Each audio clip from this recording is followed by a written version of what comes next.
আলহামদুলিল্লাহ রবিল আলমিন আল্লাহুম্মা সাল্লি আলা নবিনা মুহাম্মদ সাল্লাল্লাহু আলাইহি ওয়াসাল্লাম। কিয়ামতের ময়দানে একটা আশ্চর্যজনক অবাক করা কাণ্ড ঘটবে। তো মালিক দেখবে তার কর্মচারী উঁচু আসনে উন্নত মানের জান্নাতে সে আদিষ্টিত। আর তখন মালিক আফসোস করবে, হায় এ তো দুনিয়াতে আমার দোকানের কর্মচারী ছিল বা সে আমার আন্ডারেই ছিল, আমার চাকরি করতো, কিন্তু আজকে সে এত উচ্চ মর্যাদা কীভাবে পাইল? তো এটার কারণটা সোজা। তো সে দুনিয়াতে তার মালিকের কাজ করছে এবং মৃত্যুর পরে তার জীবনকে যেন সে উন্নত করতে পারে, সেজন্য মৃত্যুর পরের জীবনের জন্য সে প্রিপারেশন নিচ্ছে এবং ওই অনুযায়ী আমল করছে, যার কারণে মালিকের চেয়ে সে উচ্চ আসনে আধিষ্ঠিত হয়েছে। তো ব্যাপারটা সোজা।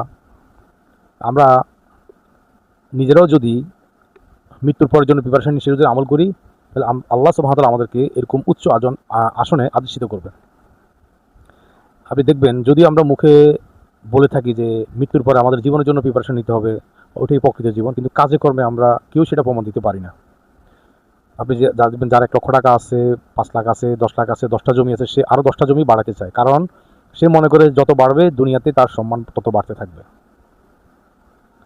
কিন্তু আখিরাতের বেলায় দেখেন, সর্বোচ্চ 5 ওয়াক্ত নামাজে আমাদেরকে পাবেন। অনেকে তো নামাজও পড়ে না, মন চাইলে কোনো ওয়াজ শুনলাম, নসিহত করলাম কাউকে, এটাই। কিন্তু প্রতিনিয়ত দুনিয়াদার তার সম্পদ বাড়াতে থাকে, আর কম কম যদি সে মনে করে তার সম্পদ কমতেছে, তখন তার বুকের মধ্যে ব্যথা শুরু হয়, জ্বলন শুরু হয়, আরে আজকে যদি আমার সম্পদ কমে যায় আমি আগামী 10 বছর কীভাবে বাঁচবো। কিন্তু আখিরাতের বেলায় ভিন্ন। ওই সারা বছর 5 ওয়াক্ত নামাজ পড়তে আসি, ওইটার উপরে আসি। ফ্যামিলির সদস্যরা নামাজ পড়ে না, পর্দা করে কি করে না, ওদিকে আর তার ভূক্ষেপ নাই। যদিও নিজেকে আমরা দিনদার ভাবি, কিন্তু কাজে কর্মে সেটা প্রমাণ করে না। তো এরকম অবাক না হয়ে, আশ্চর্য না হয়ে এখান থেকে আমল শুরু করুন। আপনিও কালকে অবাক হতে পারেন, আমার মালিকের চাকরি করে আমি আজকে উচ্চ আসনে আদিষ্ট হয়েছি। আল্লাহ সুবহানাহু ওয়া তাআলা আমাদেরকে আখিরাতে গুরুত্ব অনুধাবন করে।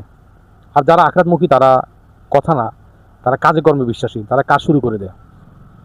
আর কিছু দুনিয়াতে দেখবেন যে আমি একদিন অনেক বড় হব, বড় হয়ে একদম বড় দোকান দিব, তো সে কিছুই করতে পারে না।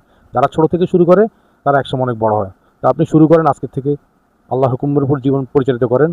ইনশাল্লাহ একদিন আপনি বা আমরা যদি চেষ্টা করি, আল্লাহ সুবহানাহু ওয়া তাআলা আমাদেরকে লক্ষ্যে পৌঁছে দিবেন। আল্লাহ সুবহানাহু ওয়া তাআলা বান্দার কষ্ট, মেহনত কোনো কিছু বিফল করে না। সে চেষ্টা করলেও আল্লাহ সুবহানাহু ওয়া তাআলা চেষ্টার দাম দেয়, কিন্তু দুনিয়ার মানুষ চেষ্টার দাম দেয় না।